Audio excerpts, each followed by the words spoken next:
Gracias te damos, oh Dios de la gloria, por tus misericordias, por tu gracia. Gracias te damos por haber puesto tu mirada en nosotros. Gracias te damos, Padre, porque a ti te plació revelar la identidad de tu Hijo Jesucristo a cada uno de nosotros, que ahora somos parte de tu pueblo. Por eso te damos gracias, Señor. Te pido en esta oportunidad que seas tú, Señor, usando mi vida para hablar tu palabra con denuedo, con entendimiento, Señor, con claridad, de tal manera que cada uno de nosotros podamos salir bendecidos con lo que tu palabra tiene preparado para nosotros.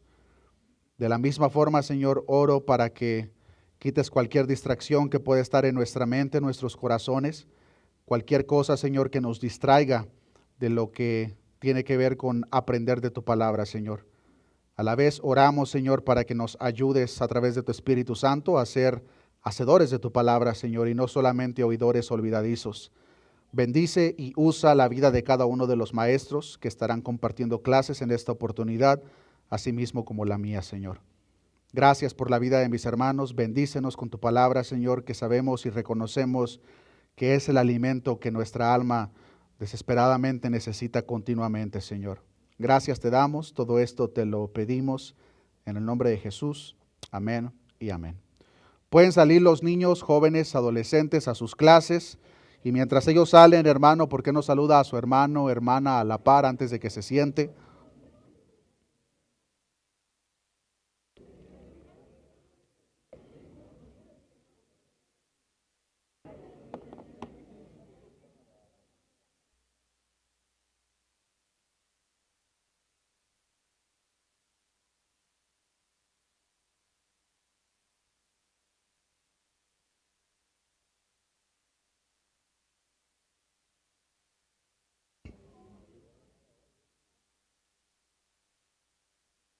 Abran sus Biblias, hermanos, en el libro de Mateo,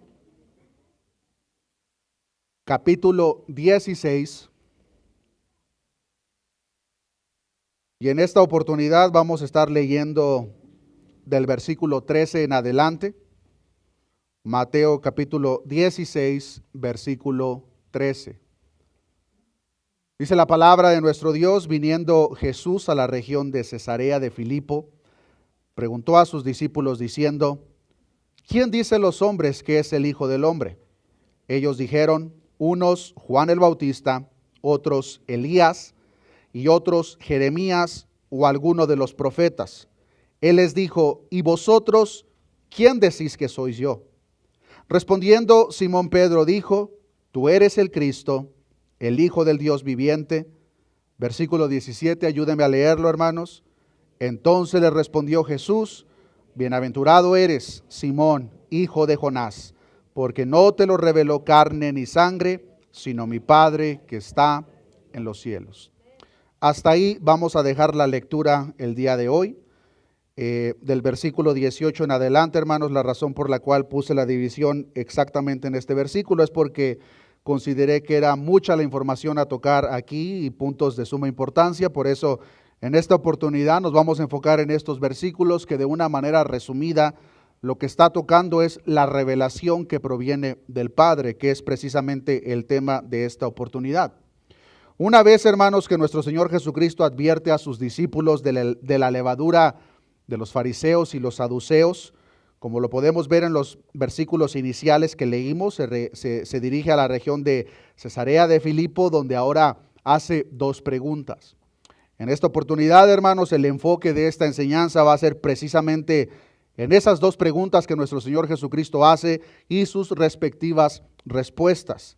Por el hecho de que solamente nos estaremos enfocando en estas dos preguntas y las dos respectivas respuestas, vamos a ver de una manera detallada, hermanos, la información que es presentada en estos versículos, porque lo que se está presentando aquí, hermanos, es de mucha importancia. Como todo lo que encontramos en la palabra de Dios, claro que sí, pero en esta escena en particular estamos viendo, hermanos, un tema que de una manera hemos estado viendo a lo largo de estas semanas, estas últimas semanas, pero que posiblemente exista esa confusión dentro de nuestra mente y nuestro corazón referente a lo que tiene que ver con la salvación.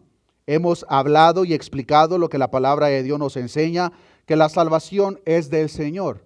tal como lo cantamos incluso hace unos minutos.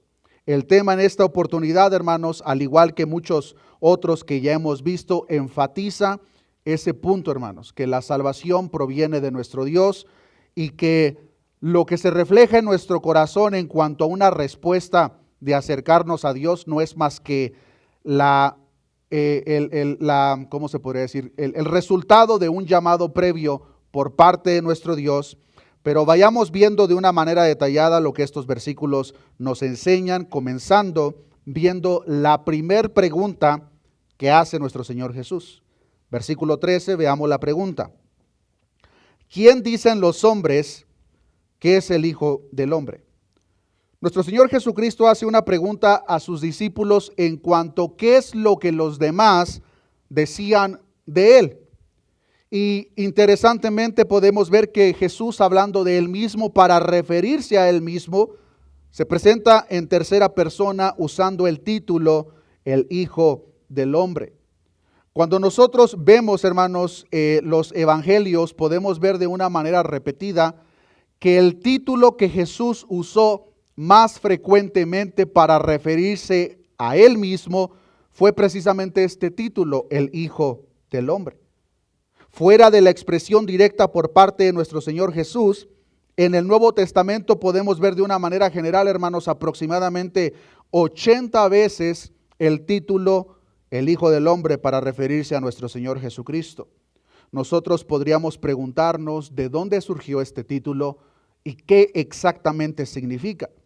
Es importante, hermanos, que nosotros entendamos por qué Jesús usó este título para referirse a sí mismo, porque si no entendemos esa parte no podremos entender el resto de la pregunta o lo que los siguientes versículos nos están enseñando. Así que antes de adelantarnos, hermanos, debemos de en primer lugar ver lo que la palabra de Dios nos enseña sobre el título el Hijo del Hombre y por qué es que Jesús lo usó en más de una ocasión y fue el título que más veces usó para referirse a Él mismo. Y para esto, hermanos, les pido que por favor me acompañen al libro del profeta Daniel, capítulo 7. En el libro de Daniel, capítulo 7, hermanos, podemos ver la visión de las 4 bestias, las cuales son descritas de los versículos 1 al 8. En los versículos 9 al 12 se describe al anciano de días que está sentado en su trono. Pero pongamos mucha atención a lo que nos presenta el versículo 13 y versículo 14 de Daniel capítulo 7. Dice la palabra de nuestro Dios, está hablando Daniel: miraba yo en la visión de la noche, y he aquí con las nubes del cielo venía uno, y como dice, hermanos, como un hijo de hombre. Esta es la visión que el profeta Daniel está viendo. Miraba yo en la visión de la noche, y he aquí con las nubes del cielo venía uno como un hijo de hombre.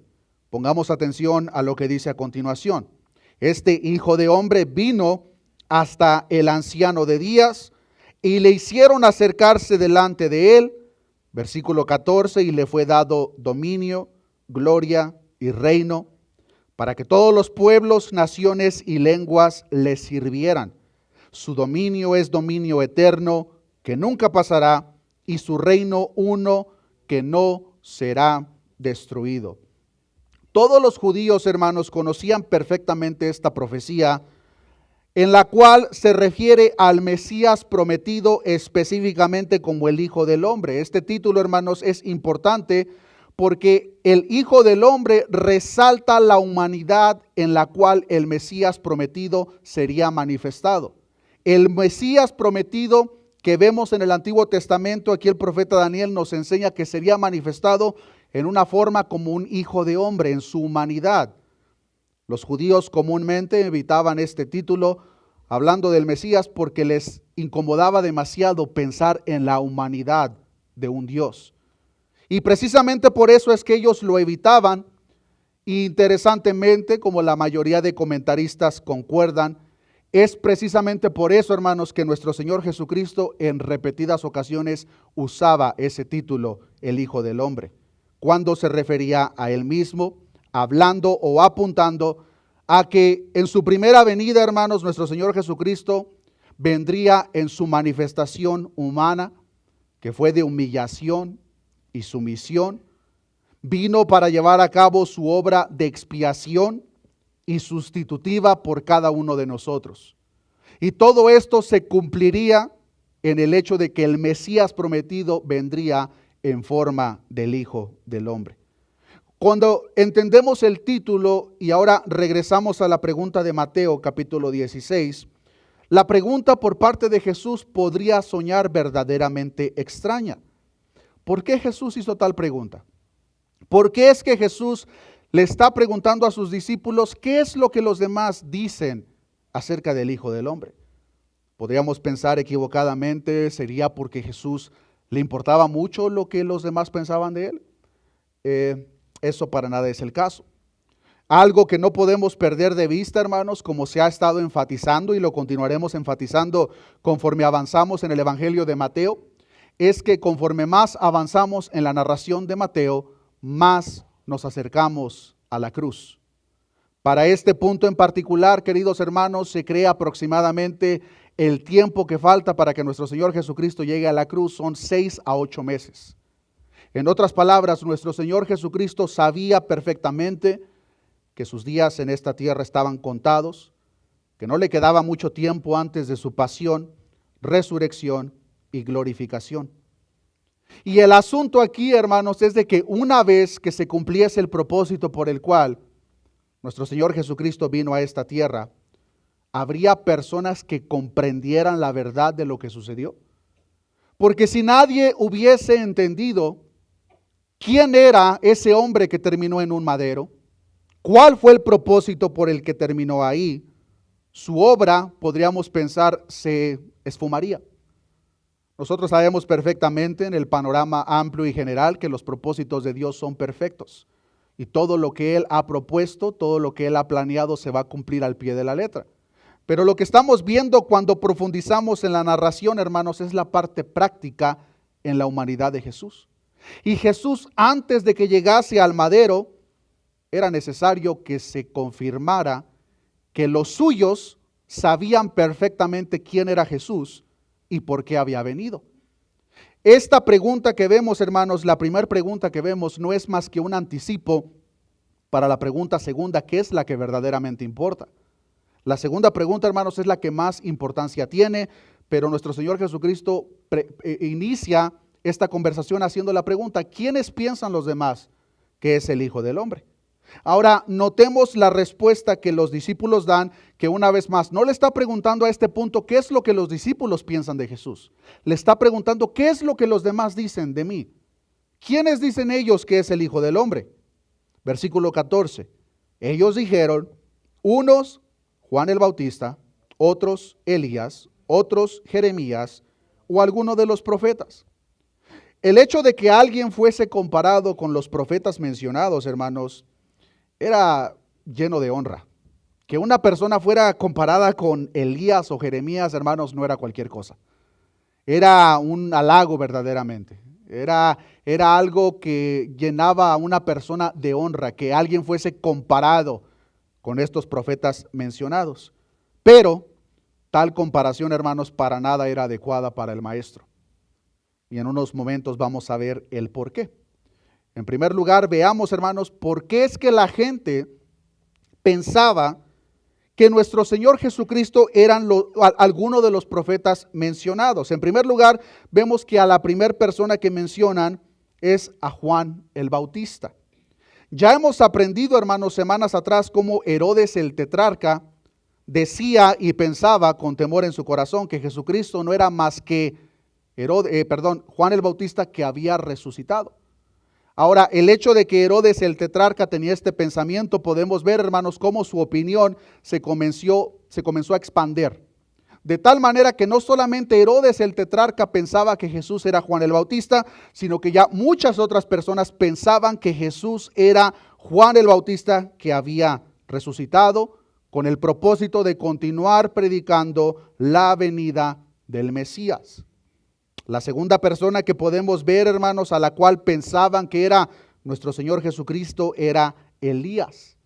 Ahora, ¿por qué la gente es que pensaba que Jesús era Elías? Este pensamiento, hermanos, proviene de una profecía que encontramos en el libro de Malaquías, en el capítulo 4, versículo 5, donde dice lo siguiente: he aquí, yo os envío el profeta Elías, antes que venga el día de Jehová grande y terrible. Él hará volver el corazón de los padres hacia los hijos, y el corazón de los hijos hacia los padres, no sea que yo venga y hiera la tierra con maldición. Unos pensaban que Jesús era Juan el Bautista, otros pensaban que Jesús era el Elías profetizado por Malaquías, que vendría en el día de Jehová grande y terrible para anunciar precisamente lo que nos presentan estos versículos.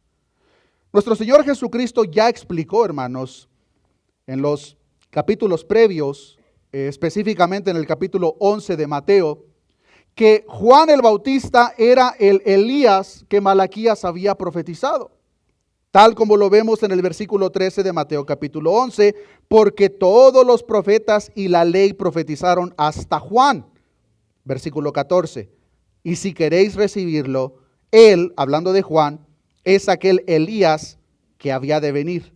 El que tiene oídos para oír, oiga. Incluso en el próximo capítulo 17, se vuelve a mencionar esta profecía de que Elías o Juan el Bautista era el Elías profetizado. No significa de que Juan el Bautista fue la reencarnación de Elías, sino lo que se están refiriendo a estos versículos es que la función profética de Elías fue la misma función profética que Juan el Bautista llevó a cabo. Entonces, estas son algunas de las personas que la gente, mientras nuestro Señor Jesucristo comenzaba o continuaba su ministerio, unos decían, no, él no es el Mesías, él es Juan el Bautista. Otros decían, no, él es Elías. Pero la tercera persona mencionada, hermanos, es Jeremías. Jeremías, hermanos, hasta el día de hoy es uno de los profetas más honrados por el pueblo judío. Pero esa no era la razón específica por la cual decían que Jesús era Jeremías. En realidad, hermanos, la razón principal por la cual decían que Jesús era Jeremías es porque existía una tradición judía extraída de uno de los libros apócrifos, Segunda de Macabeos, que decía que Jeremías sacó del templo el arca del pacto y el altar del incienso y los escondió en el monte Nebo a fin de preservarlos de la profanación y la destrucción por parte de los babilonios. Este libro apócrifo enseñaba que el profeta Jeremías había sacado el altar y otros artículos del templo antes de su destrucción y que los había escondido en el monte Nebo. Y que cuando Jeremías regresara, recuperaría tales artículos y los volvería a traer para el templo. Algunos judíos, hermanos, creían que antes que el Mesías regresara para establecer su reino, era necesario que Jeremías hiciera esa función. Ahora, como ya lo mencioné, esto es una tradición que el pueblo judío mencionaba y compartía, que fue extraído de uno de los libros apócrifos, Segunda de Macabeos. Ya hemos explicado, hermanos, cómo estos libros, aunque tienen ciertos hechos históricos verídicos, no es palabra inspirada por Dios. En la clase que se compartió con los hermanos de Introducción a la Biblia, cómo fue entregada, estuvimos aprendiendo a detalle sobre estos libros apócrifos. Pero esa es la razón por la cual mucha gente decía, no, ese no es el Mesías, él es Jeremías. Y ha venido porque va a sacar los artículos que fueron escondidos cientos de años atrás en el monte Nebo para regresarlos al templo. En cuarto lugar, podemos ver que de una manera más general, la gente no le aplicaba un nombre específico, sino que simplemente decían, él es uno de los profetas. Una vez más, hermanos, que a cualquier humano se le comparase con Juan el Bautista, con Elías, con Jeremías, era un verdadero cumplido, hermanos. Pero en el caso de nuestro Señor Jesucristo, no era adecuado. ¿Por qué? Porque todos los profetas mencionados, Juan, Elías y Jeremías, no eran más que precursores del Mesías, pero no el Mesías. Entonces, el hecho de que la gente dijese Él es Jeremías, Él es Elías, Él es Juan el Bautista. Por muy un título de honra que nosotros lo consideremos, hermanos, en realidad lo que estaba pasando es que estaban negando quién era Jesús verdaderamente, o quién es Jesús verdaderamente. Al decir que Él era Jeremías, era decir, Él es Jeremías, por lo tanto, Él no puede ser el Mesías. Al decir que Él era Elías, era decir, Él es Elías, por lo tanto, no puede ser el Mesías prometido. Por lo tanto, podemos ver que esta respuesta que los discípulos dan nos lleva a la segunda pregunta hecha por el maestro, que como ya lo mencioné al principio, hermanos, esta es la pregunta que verdaderamente importa. La segunda pregunta, Mateo capítulo 16, versículo 15. Él les dijo, ¿y vosotros quién decís que sois yo? Una vez que nuestro Señor Jesucristo escucha las opiniones por parte de la boca de los discípulos en cuanto a qué es lo que la gente pensaba acerca de Él, es como si ahora voltea su atención y muy posiblemente viendo a sus discípulos a los ojos, les dice, bueno, eso es lo que dicen ellos de mí, pero ¿qué es lo que ustedes dicen de mí? ¿Quién ustedes creen que es el Hijo del Hombre? No perdamos de vista de la misma manera, hermanos, que para este entonces nuestro Señor Jesucristo, ya habiendo pasado 2 años y medio aproximadamente con los discípulos poco a poco van entendiendo quién era el que estaba con ellos. No fue una revelación inmediata, sino que lo podemos ver de una manera progresiva, de tal manera que vemos, por ejemplo, en la escena cuando nuestro Señor Jesucristo calma la tempestad, los mismos discípulos se preguntan entre ellos, ¿quién es este que aún los vientos y el mar le obedecen? Estos mismos discípulos son las mismas personas que estuvieron presentes cuando aquel demonio o aquellos demonios en Gadara reconocieron a Jesús como el Hijo de Dios. Estos discípulos fueron los mismos discípulos, como recordarán, que le dijeron a Jesús que atendiera a aquella mujer molesta que continuaba gritando repetidamente, Jesús, Hijo de David, ten misericordia de mí. En otras palabras, los discípulos ya habían escuchado ese título por parte de bocas diferentes. Ya habían escuchado diversas opiniones acerca de quién era Jesús, pero ahora, después de un transcurso de aproximadamente 2 años y medio, Jesús les pregunta directamente, bueno, eso es lo que ellos dicen acerca de mí, pero ¿qué hay de ustedes? ¿Quiénes ustedes creen que yo soy? Y vosotros, ¿quién decís que sois yo? Lo que ahora nuestro Señor Jesucristo está presentando es que Jesús está exigiendo una postura directa, una confesión definitiva por parte de sus discípulos en cuanto a quién era o quién es nuestro Señor Jesús. Es aquí donde vemos la respuesta por parte de Pedro en el versículo 16, donde dice, respondiendo Simón Pedro dijo, tú eres el Cristo, el Hijo del Dios viviente. No es la primera vez, hermanos, que Jesús hace una pregunta de una manera general a los 12 y el que resalta respondiendo es Pedro. Ya lo vimos en el capítulo 14 y capítulo 15. Esto es por el hecho, hermanos, de que podemos ver conforme vamos avanzando que Pedro cada vez más y más se va enfocando en su función como el portavoz de los demás apóstoles. Por lo tanto, hermanos, podemos suponer que cuando Pedro responde las palabras que acabamos de leer, no está respondiendo de una manera personal, sino que está respondiendo en nombre de los otros 11 apóstoles. Y la respuesta, tal como lo podemos ver, hermanos, refleja la convicción a lo que los discípulos han llegado a este punto. Nosotros, hermanos, podemos ver estos escritos que vemos en la palabra de Dios y los podemos ver muy a la ligera, hermanos, pero muy seguramente, hermanos, cuando Jesús hacía milagros, solamente pensemos por un momento cuál era la reacción de los discípulos. Posiblemente cuando Jesús hacía prodigios y milagros y luego se apartaba de ellos, pensemos por un momento cuál era la conversación de los 12. Es inevitable que el punto central de sus conversaciones era Cristo, hermanos.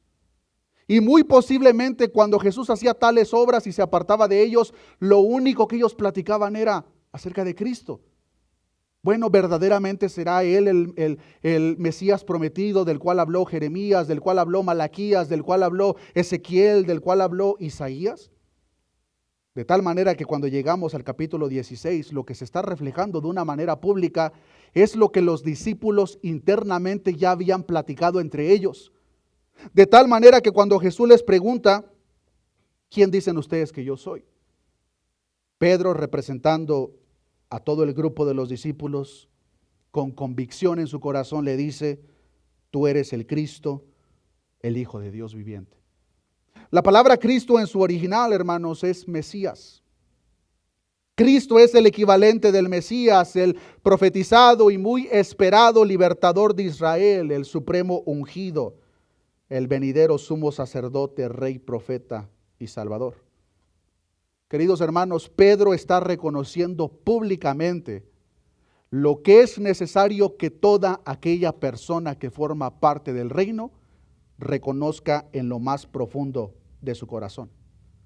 Y es aquí donde vemos, hermanos, la importancia de la segunda pregunta que hace nuestro Señor Jesucristo.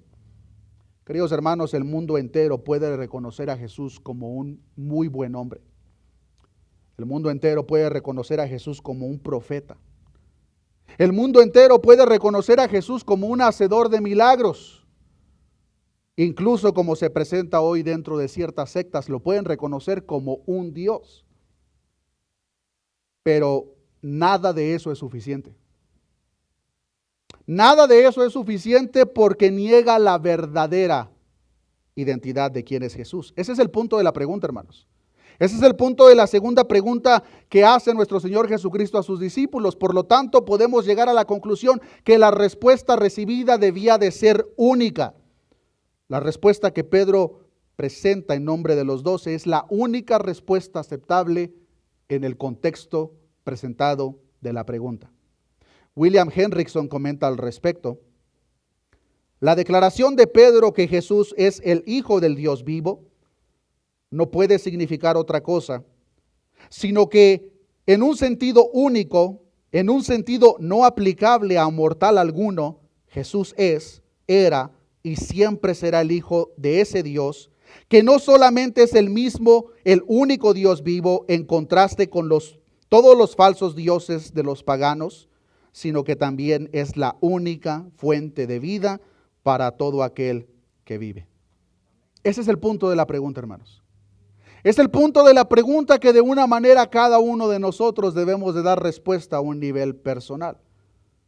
Porque, queridos hermanos, si nosotros hoy en día reconocemos a Jesús como un profeta, si nosotros hoy en día reconocemos a Jesús como un gran maestro, si nosotros hoy en día reconocemos a Jesús como un simple hacedor de milagros y prodigios, pero no lo reconocemos como el Hijo de Dios, estamos perdidos. Es aquí donde nos damos cuenta, hermanos, que cuando alguien habla de creer en Jesús, debemos de ser específicos a qué nivel estamos hablando de creer. La palabra de Dios nos habla en el libro de Santiago que aún los demonios creen y tiemblan, lo cual nos da la convicción de que la creencia de los demonios no es suficiente. Debemos de reconocer y creer la misma confesión que Pedro está presentando en su respuesta: que Jesús es el Hijo de Dios, que Jesús es el Alfa y el Omega, el principio y el fin. El mismo que, siendo en forma de Dios, no estimó el ser igual a Dios como cosa que aferrarse, sino que se despojó a sí mismo tomando forma de siervo, hecho semejante a los hombres, y estando en la condición de hombre se humilló a sí mismo, haciéndose obediente hasta la muerte y muerte de cruz, por lo cual Dios también le exaltó hasta lo sumo y le dio un nombre que es sobre todo nombre, para que en el nombre de Jesús se doble toda rodilla de los que están en los cielos y en la tierra y debajo de la tierra, y toda lengua confiese que Jesucristo es el Señor, para gloria de Dios Padre. De una manera resumida, hermanos, eso es lo que Pedro está respondiendo. Cuando Jesucristo les pregunta, bueno, eso es lo que ellos dicen acerca de mí, ¿qué es lo que ustedes están diciendo ¿Qué es lo que ustedes creen? ¿Qué es lo que ustedes piensan acerca de mí? Cuando Pedro responde eso, hermanos, es a lo que se está refiriendo. Tú eres el Hijo de Dios. Tú eres el Hijo de Dios que vino a esta tierra para quitar el pecado del mundo. Tú eres el Hijo de Dios en cuya persona únicamente hay salvación. Y a no ser que nosotros reconozcamos lo mismo que Pedro y los discípulos están reconociendo, queridos hermanos, estamos perdidos.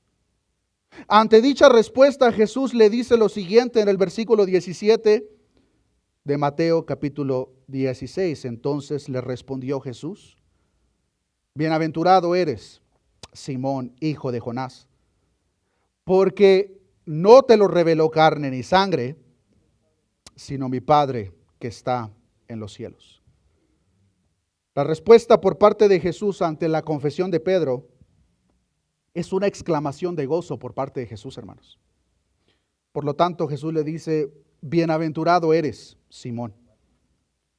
Bienaventurado eres, Simón, y bienaventurado es toda aquella persona que confiesa y cree en lo más profundo de su corazón lo mismo que Pedro acaba de confesar. Todo aquel que confiesa y cree realmente que Jesús es el Hijo de Dios es divina y eternamente bienaventurado. Si tú, hermano, hermana, crees lo que esta palabra nos está enseñando, que Jesucristo es el Hijo de Dios que quita el pecado del mundo, al igual que Pedro, tú eres una persona bienaventurado. Primera de Juan 4:4 dice: y nosotros hemos visto y testificamos que el Padre ha enviado al Hijo, el Salvador del mundo. Versículo 15: todo aquel que confiese que Jesús es el Hijo de Dios, Dios permanece en él y él en Dios. Por lo tanto, Pedro, eres bienaventurado. Eres bienaventurado, Simón. Pero notemos, hermanos, que para este entonces, después de que nuestro Señor Jesucristo ya le había dado este nuevo nombre a Pedro, que antes era Simón, ahora lo vuelve a llamar Simón, pero no solamente le dice Simón, sino que le dice Simón, hijo de Jonás. Nosotros podríamos decir, es una mera coincidencia de que Jesús le está diciendo Simón, hijo de Jonás, pero hermanos, para nada es el caso. Y el hecho de que Jesús le dice a Pedro, Simón, hijo de Jonás, tiene una importancia muy grande que es necesario que nosotros entendamos. La designación Simón Bar Jonás o Simón, hijo de Jonás, era un claro recordatorio por parte de Jesús hacia Pedro, de que Pedro por naturaleza era un simple humano, hijo de otro simple humano. Y al enfatizar, Pedro, tú eres hijo de Jonás, otro simple humano, le está dejando en claro que lo que él acaba de reconocer y confesar no provino de ningún humano. Es por eso que Jesús mismo lo llama bienaventurado. Que la palabra bienaventurado lo que significa es qué afortunado eres, Pedro. Y la razón por la que usa la palabra bienaventurado es porque no había mérito alguno en Pedro. Por eso le dice, Simón, qué afortunado eres. Qué afortunado eres por lo que acabas de reconocer. Porque esto no fue por algo que surgió de tu intelecto. Si hubiese sido por la espiritualidad de Pedro, por su arduo estudio de las Escrituras, Jesús le hubiese dicho, Pedro, qué merecedor eres. Pero notemos que para nada es el caso. Le dijo, bienaventurado eres, qué afortunado eres, Pedro. Afortunado eres porque ahora has entendido algo que no proviene de ningún humano. Y si todavía tuviésemos duda qué es la razón por la cual Jesús le dice tales palabras, si continuamos leyendo en el versículo 17, dice, entonces le respondió Jesús, bienaventurado eres, Simón, hijo de Jonás. Y como dice a continuación, porque no te lo reveló carne ni sangre. En otras palabras, Pedro, qué bienaventurado eres, qué afortunado eres, porque lo que acabas de confesar no te lo dio a entender carne ni sangre. No te lo dio a entender humano alguno. Tú eres un simple humano, hijo de humano, y lo que acabas de confesar no te lo reveló ningún humano. El pastor John MacArthur comenta sobre este versículo. Los discípulos no se convencieron finalmente de la condición mesiánica y la divinidad de Jesús debido a las enseñanzas que recibieron o a los milagros que presenciaron, por asombrosos que fueran. Estas cosas por sí solas no eran suficientes para convencer a los 12, así como no fueron suficientes para convencer a otros miles de individuos que oyeron la misma verdad y presenciaron los mismos milagros, pero no aceptaron ni siguieron a aquel quien la enseñó y los realizó. Las capacidades humanas representadas aquí por carne y sangre no pueden producir comprensión de las cosas de Dios. El Padre mismo debe revelarse y traer entendimiento de su Hijo a las mentes humanas. Hermanos, aquí hay una verdad gloriosa del Evangelio que es importante que nosotros conozcamos. Si nosotros hoy en día reconocemos lo mismo que Pedro está reconociendo en estos versículos, no es porque llevamos 10 años congregándonos en una iglesia. No es porque nosotros de una manera disciplinada nos pusimos a leer la palabra de Dios por 3 horas al día, por un transcurso de un año continuo. No es porque crecimos en un hogar cristiano. No es porque alguien nos habló de Cristo y nos hizo repetir una oración. Si nosotros reconocemos esta verdad fundamental del Evangelio, es porque al igual de Pedro, queridos hermanos, el Padre te lo reveló. El Padre me lo reveló. Esto no proviene ni de carne ni de sangre, esto solo proviene del Padre. Es precisamente a lo que se refiere 1 Corintios 2:14, cuando dice: pero el hombre natural no percibe las cosas que son del Espíritu de Dios, porque para él son locura, y no las puede entender porque se han de discernir espiritualmente. Lo que acaba de confesar Pedro, hermanos, no le fue revelado, entendido o descifrado por alguna mente humana. No fue porque tuvo acceso a los mejores rabinos de Jerusalén en aquel entonces. Lo que Pedro está confesando es porque él llegó a la conclusión de la divinidad del Maestro, porque el Padre se lo reveló. Porque no te lo reveló carne ni sangre. Lo que Pedro acaba de confesar tiene un origen divino, el Padre que está en los cielos. Por eso Jesús le dice: porque no te lo reveló carne ni sangre, sino mi Padre que está en los cielos. Queridos hermanos, solamente el Padre puede revelar la verdadera identidad de su Hijo para salvación a todo aquel que cree. Solamente el Padre, hermanos. Ahora, ¿por qué es importante que nosotros entendamos esto? Que, como ya lo mencioné al principio, es lo mismo que hemos estado aprendiendo en diversos textos en la misma Escritura. Porque cuando nosotros entendemos este concepto, entendemos que de principio a fin la salvación es del Señor. No hay nadie que se pueda acercar a Dios, levantarse el cuello: es que yo creo que Jesús es el Hijo de Dios porque estudié mucho. Yo creo que Jesús es el Hijo de Dios porque me congregué en la iglesia. Hermanos, si nosotros somos parte del reino, es porque el mismo Padre que nos escogió desde antes de la fundación del mundo es el mismo Padre que nos reveló quién es su Hijo Jesucristo para salvación de nuestras almas. Ese es el punto de la segunda pregunta. Y nosotros podríamos decir: bueno, pero ¿qué de importancia tiene esto? Estoy seguro que usted ha tenido conversaciones con personas que reconocen que Jesús existió. De hecho, hoy en día, hermanos, es muy difícil negar que Jesús existió. Incluso los ateos más prominentes reconocen al Jesús histórico. Los ateos más prominentes de nuestros tiempos reconocen que hubo un hombre nacido en Belén, criado en Nazaret, que murió a mano de los romanos y los judíos. Pero reconocer al Jesús histórico no nos es suficiente. Las falsas religiones, hermanos, por si no lo sabía, reconocen a Jesús. El Islam reconoce a Jesús al mismo nivel de aquellas personas que lo reconocieron y que los propios discípulos dan testimonio acerca de ello. Cuando Jesús les pregunta: ¿quiénes dicen ellos que soy yo?, los discípulos respondieron: unos dicen que tú eres Juan el Bautista, otros dicen que tú eres Elías, otros dicen que tú eres Jeremías o alguno de los otros profetas. El Islam, al igual que estos, reconocen a Jesús, pero simplemente como un mero profeta. Y queridos hermanos, si nosotros reconocemos a Jesús como profeta, de la misma forma no es suficiente. Los testigos de Jehová hoy en día reconocen a Jesús como un Dios. Eso no solamente es insuficiente, sino que es incorrecto. Porque si Jesús es un Dios creado, no puede ser el alfa y el omega que revelan las Santas Escrituras en el libro de Apocalipsis. Por lo tanto, si Jesús hiciese la misma pregunta que hizo a sus discípulos, a cada uno de nosotros, ¿cuál sería nuestra respuesta? Si alguien te preguntase a ti, ¿por qué no me hablas un poco acerca de Jesús? ¿Cuál sería tu respuesta? Si tu respuesta es, Jesús fue un hacedor de milagros que hizo muchos prodigios, es verdad, pero no es la respuesta adecuada. Si tu respuesta es, Jesús fue un profeta, es verdad, pero es la respuesta inadecuada. La única respuesta aceptable, ¿quién es Jesús?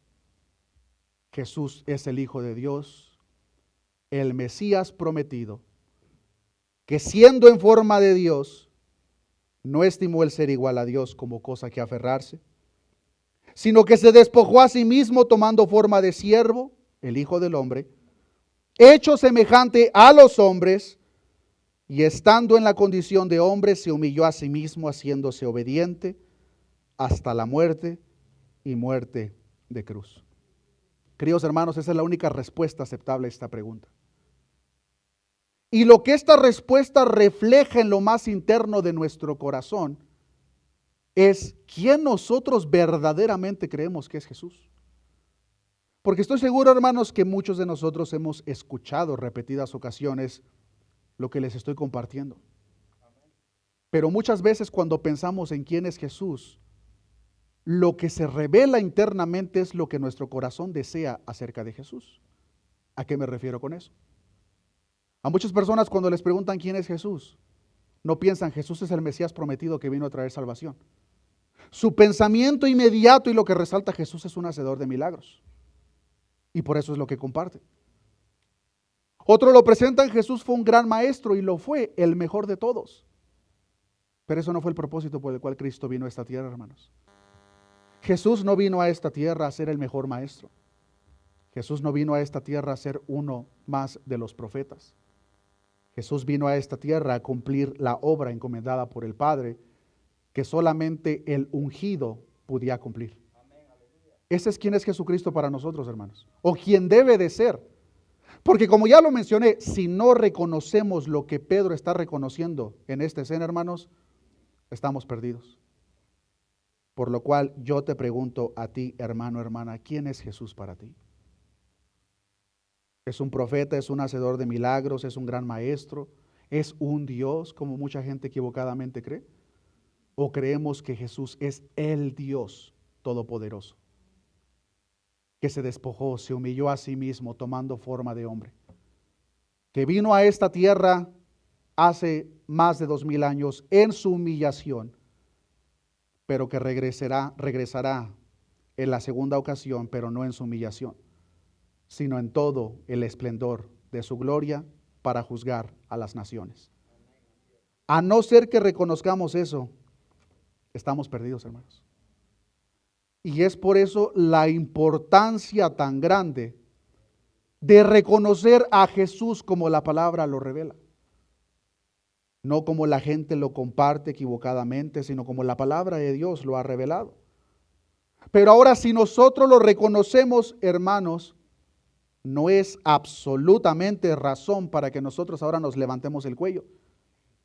Porque como ya lo mencioné, si nosotros creemos esta verdad fundamental, que es cuestión de muerte y vida, si nosotros lo creemos y lo atesoramos en nuestro corazón, no es por mérito tuyo, hermano, hermana. Es porque el Padre de gracia le plació revelarte a ti y a mí quién es su Hijo Jesucristo. Y hermanos, a no ser que el Padre revele la identidad de su Hijo, estamos perdidos. Por lo cual, me dirijo a ti, amigo, amiga, que posiblemente tú en tu caminar que considerabas cristiano a lo largo de los tiempos, tú habías escuchado de Jesús, tú creías a Jesús, Pero al mismo nivel que las personas daban testimonio acerca de Jesús, tú simplemente veías a Jesús como un profeta, tú veías a Jesús como un gran maestro, tú veías a Jesús como un simple hacedor de milagros, pero no lo has reconocido como el Hijo de Dios que quita el pecado del mundo. Tu vida está en peligro. Tu vida está en peligro, pero hay oportunidad todavía, porque mientras haya vida hay esperanza. ¿Qué es lo que Dios espera de nosotros? Arrepiéntete de tus pecados y cree con todo tu corazón las verdades compartidas. Deposita tu confianza en Cristo como tu único Salvador. Ahora tú podrías preguntar, ¿pero qué no acaba de decir que solamente los que el Padre les revelase pueden creer tal cosa? Eso es una verdad que la palabra de Dios nos enseña. Pero también es verdad, hermanos, que al corazón contrito y humillado, Dios no lo desprecia. Las verdades de la gracia soberana de Dios y la responsabilidad del hombre, hermanos, no se excluyen mutuamente. De alguna manera que no podremos entender en su totalidad en esta tierra. En el misterio de Dios, hermanos, el hecho de que Dios nos ha elegido desde antes de la fundación del mundo, el hecho de que el Padre ha revelado la identidad de su Hijo, va de la mano por el hecho de que esa misma persona es atraída por Dios para que esa persona crea en lo profundo de su corazón, tal como nos enseña Romanos 1:16. Porque no me avergüenzo del Evangelio, porque es poder de Dios para salvación a todo aquel que cree. Todo aquel que Dios ha escogido desde antes de la fundación del mundo, todo aquel que el Padre ha revelado la identidad de su Hijo, hermanos, debe de creer en su corazón. Y esa es una responsabilidad personal. Pero como ya lo mencioné, esto va de la mano con que la creencia en nosotros va de la mano, hermanos, con el hecho de que ninguno puede venir a mí, como dice Jesucristo, si el Padre que me envió no le trajere, y yo le resucitaré en el día postrero. Una cosa no excluye la otra, y el hecho de que Dios desde antes de la fundación del mundo nos ha escogido no quita la responsabilidad personal en cada uno de nosotros para cumplir el llamado por parte de Jesucristo. Arrepiéntete y cree el Evangelio. Si tú has vivido tu vida hasta el día de hoy, amigo, amiga, viendo a Jesús como un accesorio, viendo a Jesús como el fundador de un club social, todavía estás a tiempo. Todavía estás a tiempo de reconocer verdaderamente quién es Jesús. Y para que eso se lleve a cabo, lo primero que Dios espera de nosotros, queridos hermanos, es arrepentimiento en nuestros corazones. ¿Arrepentimiento de qué? Arrepentimiento de los incontables pecados que hemos cometido. Y reconociendo que el Dios Todopoderoso que se hizo hombre y vino a esta tierra, el momento que se encontraba en aquel madero, tus pecados, amigo, amiga, si es que tú te arrepientes y crees verdaderamente quién es Él, tus pecados fueron derramados sobre su cuerpo. De tal manera que cuando Él se encontraba en ese madero, Dios Padre derramó toda su ira sobre Él, cobrándole a Jesús lo que tú y yo debíamos de pagar. Ese es el Evangelio, hermanos. Ese es el Evangelio, y nuestro Señor Jesucristo, a 6 meses aproximadamente de ir a la cruz, hermanos, le pregunta a sus discípulos, bueno, ¿qué es lo que ellos dicen que yo soy? Y una vez que responden, ahora se dirige a los que verdaderamente importan, los suyos. Bueno, ¿y ustedes quiénes dicen que yo soy? El tiempo de la cruz está próximo. Y era necesario que hubiese personas, aunque fueran pocas, hermanos, que reconociesen esta verdad fundamental, al punto que si fuese necesario entregar sus vidas por esa gran verdad. Y es por eso, queridos hermanos, que lo que vemos inmediatamente después de la resurrección de nuestro Señor Jesucristo fue una explosión del Evangelio. Hoy en día, hermanos, las personas que catalogan al cristianismo como una verdad falsa, dicen, pero es que esas personas se pusieron de acuerdo para mentir. Hermanos, yo no sé usted, pero yo no estaría dispuesto a morir por una mentira. Para nada. Y cada uno de estos siervos de Dios, a excepción de Judas, para que se cumpliese lo que la palabra nos enseña, murieron por causa de esta gran verdad. ¿Por qué? Porque la creían en lo más profundo de su corazón, de tal manera que dicha verdad dictaba la manera en que ellos vivían. Y si ellos vivían y creían tal verdad, fue gracias a que el Padre de gracia, el Padre que se encuentra en los cielos, lo reveló a cada uno de ellos, como también lo reveló a nosotros.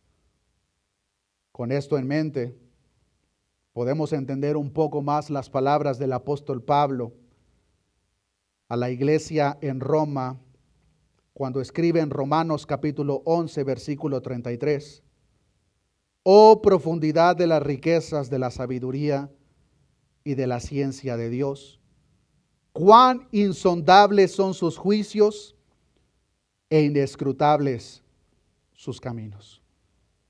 Es un gran misterio todo esto, hermanos.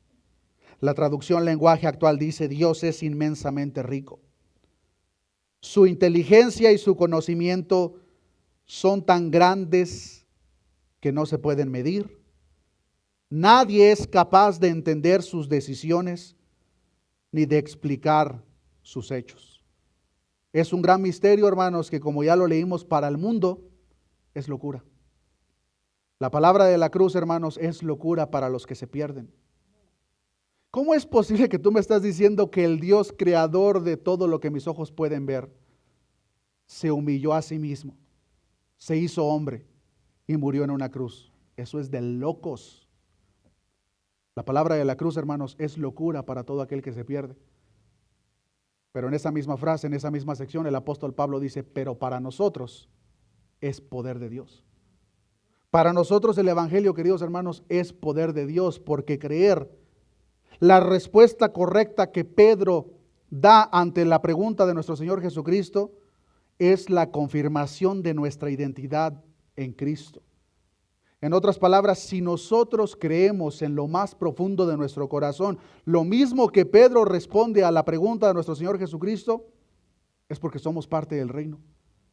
Y si somos parte del reino, es porque el Padre, al igual que Pedro, a cada uno de nosotros, sin excepción alguna, fue el que nos reveló esta gran verdad. Fue el Padre el que nos reveló la identidad del Hijo, el mismo Padre que nos eligió desde antes de la fundación del mundo, para que fuésemos hechos conforme a la imagen de su Hijo Jesucristo. Oremos a nuestro Dios. Padre, gracias te damos en esta oportunidad por tu palabra, Señor. Gracias te damos, Padre, porque hoy en día somos parte de tu pueblo. Hoy en día, Señor, somos parte de tu reino. Y no somos partícipe de tu reino porque hubiese elocuencia en nosotros, no somos parte de tu reino porque nos esforzamos, porque fuimos lo suficientemente espirituales. No, Señor.